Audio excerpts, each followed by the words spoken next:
जैसे कि बताया वक्ता ने, मुस्तकीम बेसर मेरा नाम है। थोड़ा सा ध्यान देंगे, एक बहुत ही काबिल एक ऐसी मुहिम हमने छेड़ रखी है युवाओं के लिए पूरे मेवात में, पूरे हिंदुस्तान में। आप सतपथ रहेंगे कि किस तरीके से किया जाए। तो मुझे बोलने का जो मौका मिला है, सिर्फ इल्म पर बोलूंगा, तालीम पर बोलूंगा, शिक्षा पर बोलूंगा, और वही सबसे बड़ा हथियार है। सबसे बड़ा हथियार क्या है? हमारे बुजुर्गों ने, नबी पाक सल्लल्लाहु अलैहि वसल्लम ने भी ये कहा कि आपको तालीम हासिल करनी है, चाहे चीन तक जाना पड़े। तो उस कौम को, देश को, सोसाइटी को सही लाइन पर लाने के लिए, बुराइयों से बचाने के लिए, नैतिकता लाने के लिए, शिष्टाचार लाने के लिए एजुकेशन बहुत बड़ा हथियार है। इससे बड़ा कोई हथियार नहीं है। और आप यकीन करोगे, आप यकीन नहीं करोगे, आज आंकड़े लेके जाएंगे। तालिब इल्म यहाँ पर बैठा हुआ है, हमारे सीनियर साथी, हमारे यहाँ पर उलेमा बैठे हुए हैं। अगर मैं मेवात की शिक्षा की बात करूं, हायर एजुकेशन पे बात करूं, आपको एक आंकड़ों से रूबरू करवाऊं, बिहार और मेवात का सबसे पुअर आंकड़ा है। और हमारा जो मेवात है पूरे हिंदुस्तान में शिक्षा में सबसे ज्यादा पिछड़ा हुआ क्षेत्र है। अगर हम इसका ग्रोस इनरोलमेंट रेशियो की बात करें कि 12वीं और 10वीं के बाद बच्चा कितना हायर एजुकेशन में जा रहा है, तो इसके आंकड़े केवल 9% आंकड़े हैं। इसके केवल 9% आंकड़े। बिहार 13% पर है। तो इस और गौर फिक्र करने की आवश्यकता है कि देश को, समाज को, मेवात को किस बेस पर आगे लिया जा सकता है, कैसे लाया जा सकता है। जब तक इल्म नहीं होगा, जब तक तालीम नहीं होगी, शिक्षा नहीं होगा, तो समाज का विकास नहीं होगा। मैं उनमें जो हमारे साथ सीनियर सिटीजन बैठे हुए उनसे कहना चाहूंगा कि हमारा शिक्षा का जो आंकड़ा आया वो हिंदुस्तान में सबसे पिछड़ा हुआ आया, कि हम सबसे पिछड़े हुए जिले में से है। 9% का हमारा ग्रोस इनरोलमेंट रेशियो है। तो इस मुहिम में कैसे जोड़ना है, हम इसके बारे में क्या मुहिम चला रहे हैं, इसको सोच कर जाना है और आज से ही बिगुल बजाना है एजुकेशन का। कि जाए हम अपने घर से डॉक्टर निकालें, इंजीनियर निकालें, हम अपने घर से फार्मासिस्ट निकालें, हम अपने इंजीनियर जरूर निकालने के साथ में आईपीएस निकालें, एचसीएस निकालें। और माशाल्लाह कुछ दिनों से, ये भी आपको गर्व की बात बता रहा हूं मैं, ध्यान सुनिएगा, माशाअल्लाह कुछ दिनों से हमारे जो स्टूडेंट्स पढ़ाई की तरफ गया है वो 32 हमारा क्या लग कर आया, जय लग कर आया। हमारे द मेयो पेज आपने देखा होगा, उस पे आप रोजाना देख रहे हो कि कोई ना कोई मेवाती विद्यार्थी किसी न किसी पोस्ट पर जरूर आपको नजर आएगा। जैसे दिल्ली पुलिस का रिजल्ट आया, लगे हमारे विद्यार्थी बहुत ही कम लगे, पूरी मेवात से केवल 17 पुलिस में हमारे विद्यार्थी गए। अच्छा लगा हमें, लेकिन ये रेशो बहुत कम है कि पूरी मेवात में से।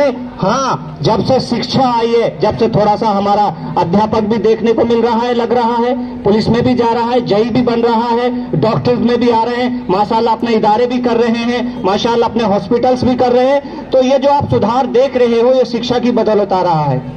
तो मैं बताना चाहूंगा, इतने बड़ा यहाँ पर यूथ बैठा हुआ है, अपने घर में, अपने पड़ोस में, अपनी रिश्तेदारी में एजुकेशन पर प्रबल दबाव देना है कि आज भाई सबको पढ़ाना है।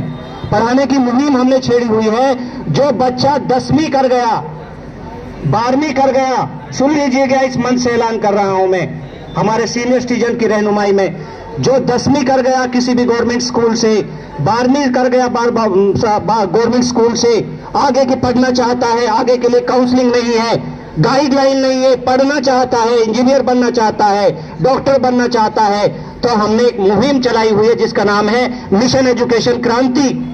आप इस मंच से बोलने का मौका मिल रहा है। ये मुहिम हमने 2019 से चला रखी है। आज माशाअल्लाह ये पहला मंच है कि मेवात को संबोधन किया जा रहा है। हमारे मेवात के बच्चे हमारी मुहिम के तहत रॉयल स्टर्लिंग ग्लोबल जैसी यूनिवर्सिटी में 773 बच्चे वर्तमान में अपनी पढ़ाई कर रहे हैं, जो हमने जगह जगह से उठाकर उनकी काउंसलिंग कर कैंपस तक पहुंचाने का काम किया है। 773 विद्यार्थियों की लिस्ट होम कैंपस में दे दूंगा मैं। वीजीआई जैसे कैंपस में हमारे बच्चा पढ़ रहा है।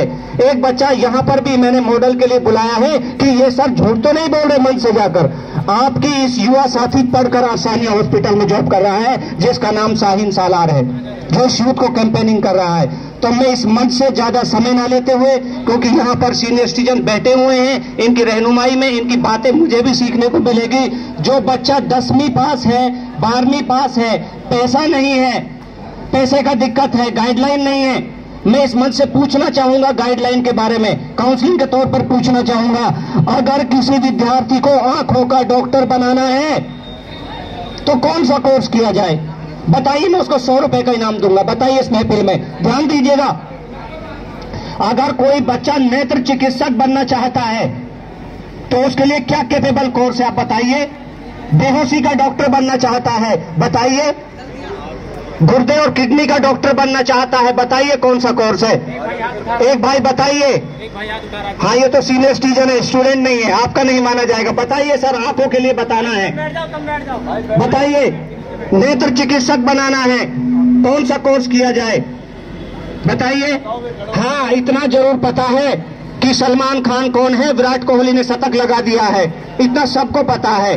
करीना कपूर को सब जानते हैं, अनुष्का शर्मा को सब जानते हैं, और गंदी स्टोरी मेवाती लगाने को सब जानते हैं कि स्टोरी लगाकर अपने आप को फलने का समझते हैं कि जो सोशल मीडिया पर। हमें शर्म आती है जब हम देखते हैं कि मेवाती गाने पर बहन बेटियों के फोटो छोड़े जा रहे हैं, स्टोरी लगाई जा रही है। इससे बड़ी असभ्यता की बात कौम के लिए कुछ नहीं हो सकती।